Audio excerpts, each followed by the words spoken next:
Hello everyone, मेरा नाम है आनंद। आप देख रहे हैं दी सिलेक्शन पॉइंट। तो जैसा कि आपको पता है, आपको दिख रहा होगा बोर्ड पर, यूपीएसआई 2021 की जो भर्ती थी, जो अभी तक जिसका रिजल्ट नहीं आया है, एग्ज़ाम हुए 3-4 महीने हो गए हैं।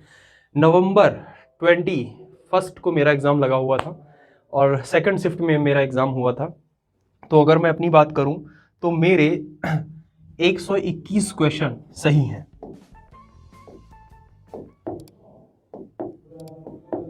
121 क्वेश्चन मेरे सही हैं। 2-4 दिन से जब यूट्यूब पर मैं देख रहा था तो इतना ज़्यादा फर्जीवाड़ा फैला हुआ है। कोई कुछ बता रहा है, कोई कुछ बता रहा है। बहुत बड़े बड़े चैनल हैं, किसी का नाम नहीं लेंगे। इतना सब कुछ बता रखा है कि ऐसा लगता है कि रिजल्ट इन्होंने ही बनाया है, उसके आगे कुछ बचा ही नहीं है बनाने को। तो देखो, अगर आपने भी एग्जाम दिया है और आप जो मैं बताऊंगा उस कैटेगरी में आते हैं, तो मेरे हिसाब से आपको रनिंग करनी चाहिए। और दूसरी बात, यहां पर मैंने लिख रखा है कि 9,534 पोस्ट है। देखिए, पोस्ट बहुत ज्यादा है, घबराने जैसी कोई बात नहीं है, किसी प्रकार से परेशान मत होइए। तो पोस्ट बहुत ज्यादा है, इसकी बिल्कुल टेंशन मत लीजिए, दिमाग से निकाल दीजिए कि नहीं होगा। बिल्कुल होगा, अगर आपने मेहनत करी होगी तो आपका सिलेक्शन जरूर होगा। रिजल्ट कब तक आएगा? देखो, अभी यूपी का चुनाव हुआ है, 10 तारीख को रिजल्ट डिक्लेयर हुआ है। आपको पता है सरकार ने रिटर्न किया है। देखो, जब कोई सरकार रिटर्न करती है तो उसको कुछ भी नया नहीं स्टार्ट करना होता है, जो पहले से चला आ रहा होता है उसी को कंटिन्यू करना होता है। जब सरकार नई बनती है, जब पार्टी चेंज होती है, तो सारी चीजों को दोबारा पूरा ओवरव्यू करना पड़ता है। तो इस सरकार में ऐसा नहीं होने वाला। तो रिजल्ट कोई बहुत ज्यादा लेट नहीं होगा, अगर आप सोचे बैठे हुए हैं। दूसरी चीज, आप एक चीज देखिए कि 10 तारीख को, ठीक है, 10 मार्च को सरकार डिक्लेयर होती है। किसकी बनेगी? सरकार डिक्लेयर हुई, उसके तुरंत बाद जैसे ही सरकार बनती है, क्या हुआ? लोअर पीसीएस का रिजल्ट आ गया। देखा था आपने, लोअर रिजल्ट आया था, लोअर 2 वाला। उसके बाद क्या होता है? मंडी परिषद वाले पर काम चल रहा है, ठीक है। डीवी आपका जूनियर असिस्टेंट वाला, ट्रिपल एससी वाला चल ही रहा है। इसका मतलब क्या है? सब कुछ रिदम में ही तो चला आ रहा है। तो आप खुद सोचो, क्यों परेशान होने वाली बात है? तो कोई परेशान होने वाली बात ही नहीं है। तो ये चीज मेरे हिसाब से आप समझ गए होंगे।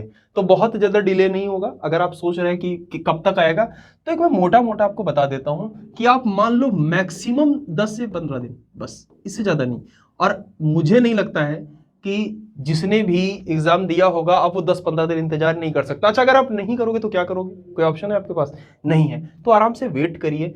अब थोड़ा सा देख लेते हैं। ये मैंने अपनी बात करी है, ये मेरे क्वेश्चंस हैं, ठीक है, जो सही हुए हैं। अब जरा इस पर बात करते हैं, क्या कट ऑफ हो सकती है, ठीक है। तो सब कुछ लिखा हुआ है। ये सब इसलिए लिख लिया है ताकि आपको ऐसा ना लगे कि कहीं कुछ गड़बड़ है। नहीं, सब कुछ पहले से लिख लिया है। मैं आपको सिर्फ आपका माइंड देखना चाहता हूं। आप माइंड सेट आप चेंज करिए अपना। देखिए क्या है, बेसिकली क्या है कट ऑफ में। जनरल की अगर आप बात करोगे तो यहां मैंने 110 114 लिख रखा है। अगर आपको ऐसा लगता है कि 120 चली जाएगी, 122 चली जाएगी, ऐसा नहीं है। पेपर इतना इजी नहीं था। अच्छा, एक चीज और भी है। अगर कोई आपसे कह रहा है कि मेरे 125 है, ठीक है ना, मेरे में भी मेरे जानने वाले भी ऐसे हैं जिनके 135 हैं। तो क्या सारे के 135 हैं? नहीं, सबके 135 नहीं है। और फिर रही बात, अगर किसी की 135 है तो ऐसे कितने लोग होंगे? अगर मैं 9,534 की बात करूं तो ऐसे कितने होंगे जिनके 135 होंगे? ठीक है, मान लेते हैं 1000 लोग होंगे। क्या ये सारे के सारे 1000 रनिंग पास कर लेंगे? आप एक बार थोड़ा सा दिमाग लगाओ इस चीज में। जो बंदा एग्जाम की प्रिपरेशन बैठकर बहुत अच्छे से कर रहा होता है, वो रनिंग में इतना अच्छा नहीं होता है। मैं अपनी बात करूं, मेरे 121 बन रहे हैं। मैंने अपने पूरे जीवन में रनिंग नहीं करी कभी, अब करूंगा। मैं भी ये सोच रहा हूं कि एक बार आ जाए, कर ली जाएगी। तो आप इस चीज को अच्छे से समझो, ठीक है ना।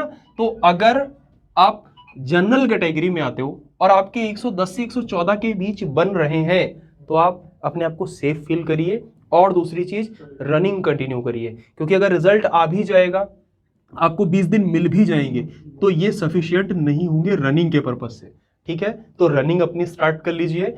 30 दिन का समय मिनिमम आपको चाहिए होगा रनिंग करने के लिए। ये मैंने भी सोच रखा है। ओबीसी की अगर, तो जनरल वाले अगर 110 से 114 के बीच में है, बहुत अच्छी बात है। ओबीसी वाले अगर 108 और 112 तक आ रहे हैं, बहुत अच्छी बात है, आपका यहां तक हो जाएगा। बिल्कुल आप कतई चिंता मत करिए। एससी एसटी की अगर बात करते हैं, एससी एसटी की, तो यहां पर आप देख रहे हैं 95 to 98 लिखा है, बहुत इनफ है। हो सकता है आपको ऐसा भी देखने को मिल जाए कि सेक्शनल क्वालिफाई होने के बाद आपकी सीधे कट ऑफ मिल जाए, ऐसा देखने को मिल सकता है। गर्ल्स की अगर बात करें, गर्ल्स चाहे जनरल हो चाहे ओबीसी हो, आपके यहाँ 100+ होने चाहिए। अगर 100+ है आप सेफ हैं। थोड़े कम होंगे, मैं 100+ ले बता रहा हूँ, मैक्सिमम खींच रहा हूं मैं।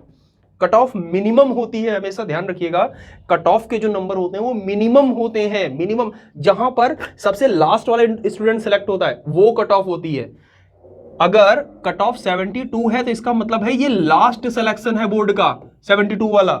हो सकता है जिसने टॉप किया उसके 90 हो, ये चीज समझो आप, ठीक है। उसके बाद अगर गर्ल्स की बात करें तो अगर 100+ बन रहे हैं तो आप सेफ हो।